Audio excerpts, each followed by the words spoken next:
Hello and welcome everyone to our special presentation, The Battle for Asia. And it's not good news for every Indian fan who was hooked to their television screens, hoping for that win that matters more than anything else, that win against Pakistan. But in the end, while they made a battle of a low score of 245 on the board, Pakistan, in the end, managed to get through the finish line. It was a disoriented batting performance, really, from the Indian team. In the end, the captain would agree, they were a few 20-odd runs short against a team like Pakistan. Their bowlers did well. Their batsmen did not quite do very well, but they had enough firepower in the end to get their team through to the finish line. All right, our consulting editor Boria Majumdar joining us in the studio.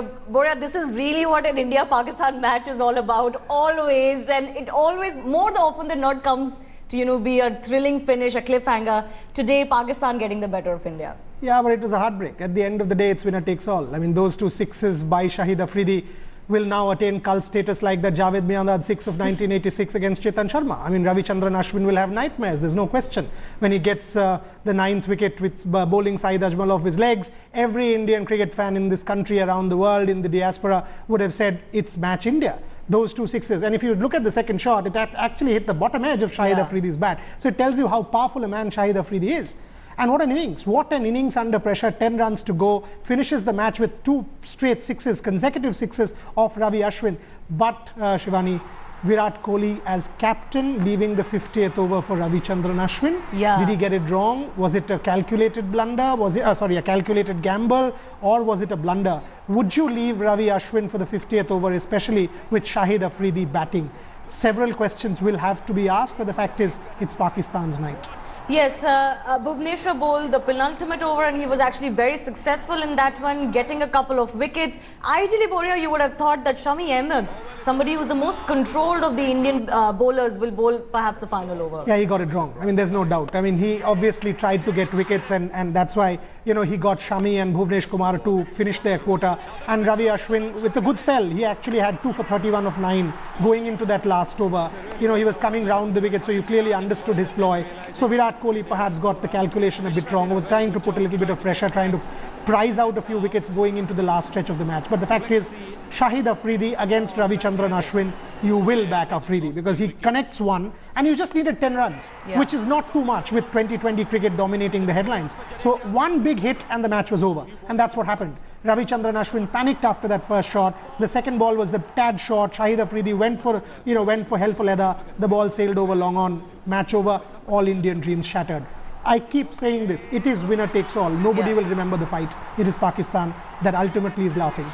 Yes, the difference at the end of the day was 1 wicket. Pakistan won by 1 wicket and they really made a mess of it as well as far as that chase is concerned. Of course, a lot of pressure was on Shahid Afridi. When he spoke after that match, Boria, he was clearly emotional. That is how much this win means for every Pakistan player. And if you saw Virat Kohli, after having the match in his hands, then, slipping away, faces give away everything in a Pakistan clash.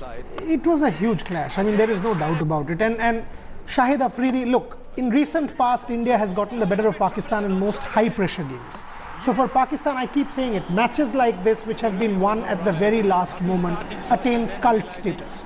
These 2 sixes, believe me, Ravichandran Ashwin will take a long time to forget. Virat Kohli as captain, if you see his reaction after picking that 9th wicket of Saeed Ajmal, it tells you what level of adrenaline was pumping, what level of, sort of ecstasy or what zone he was in.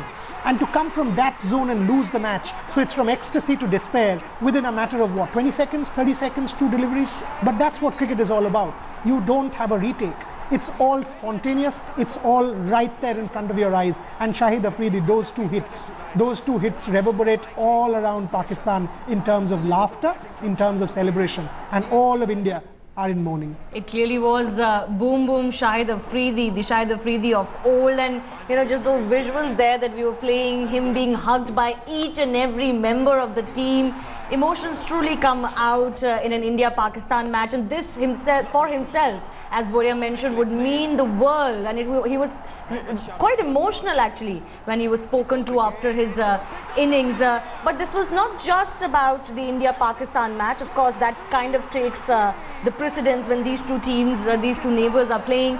But Boria, what is also very significant is that India have now lost 2 out of their 3 matches and they're all but out of Asia Cup. Yeah, they're done. I mean, it's over. There's no question. I mean, you've got a match against Afghanistan, you can say permutation, combination. Oh, Pakistan mathematical chance. Pakistan might lose to so-and-so, we might, but it's not happening. I mean, it's as simple as that. Sri Lanka's got 2 out of 2, they'll move on. Pakistan's beaten India, they move on. So you're coming home. So the streak of defeats continue.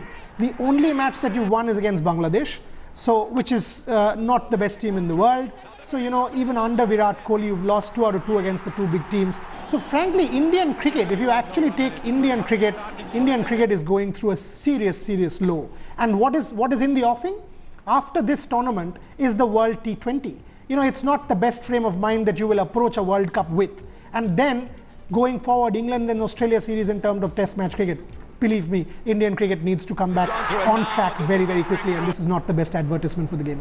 Yes, and if you talk about both teams' performance in this match, you know, India were a little bit without momentum, devoid of momentum in their batting innings. Pakistan also, in its trademark fashion, really almost gave it away. You know, the start that they had by their opening stand really had set them for a fairly comfortable target.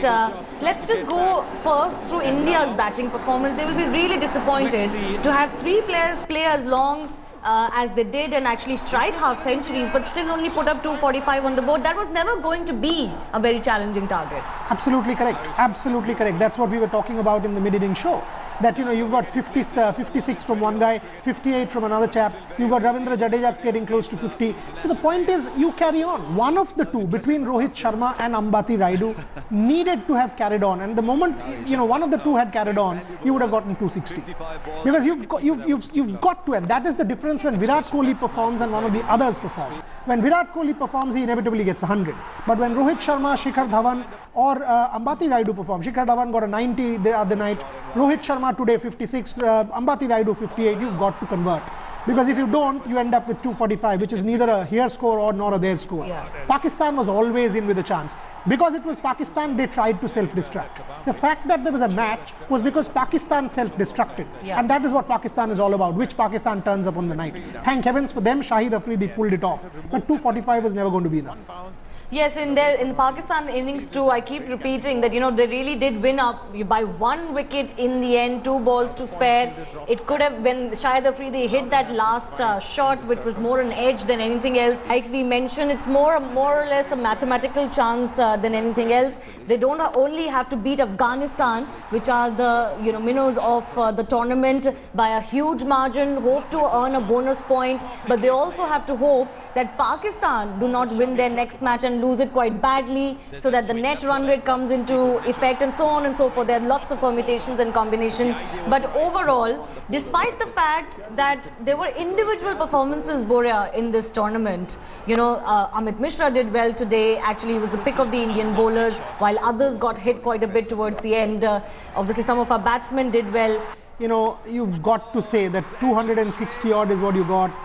And then your bowlers, last day Ravi Jadeja came to the party, today he went for a lot of runs, which is what is expected against Pakistan. It's been a below par tournament. In fact, that reminds me, this whole ploy of playing 3 spinners, you know, against Pakistan on a pitch which was fresh pitch and is generally pacey, and even though Mishra did well, the whole thing about playing 2 pacers and 3 spinners kind of backfired. You can say that. I mean, especially in the last over, in the context of the match, the last over proved extremely costly. And if you see the way Bhuvnesh and Shami got it back, I mean, Pakistan were needing a run a ball, and to have 10 runs in the last over, they had actually pulled it back quite nicely. So you can say that. But overall, you asked about the tournament. The tournament has been below par. I mean, you know, you've not batted the best. Your captain scored 100 in the first game, but after that, you know, there was not consistency from the top order. Rohit got runs in 1 game, Shikhar got runs in 1 game, Ajinkya Rahane not too many in most of the games, Virat got 140. So you actually go down that batting order, you will see inconsistency. You see that bowling lineup, again you will see inconsistency, which is becoming a bane of Indian cricket. Without a Mahendra Singh Dhoni, you lack a serious match winner in that middle order, and it has been proved time and again. But more importantly, where's your bowling cupboard? Yeah. What do you do? Who is your, you know, who do you get Who's your replacement? Stuart Binney was a bad selection call. Clearly a bad and a wrong selection call. They've tried 3 different combinations in 3 matches. Yeah, so clearly you're not sure. You're not sure. I mean, Shami Ahmed and Bhuvnesh Kumar are your top 2 bowlers, fair enough. But who's your third seamer? You don't know. So once you don't know, these things become extremely significant calls that India needs to take. But it's been a very, very below par Asia Cup campaign. It's just the saga doesn't end, Shivani. Yeah. And that for me is irritating.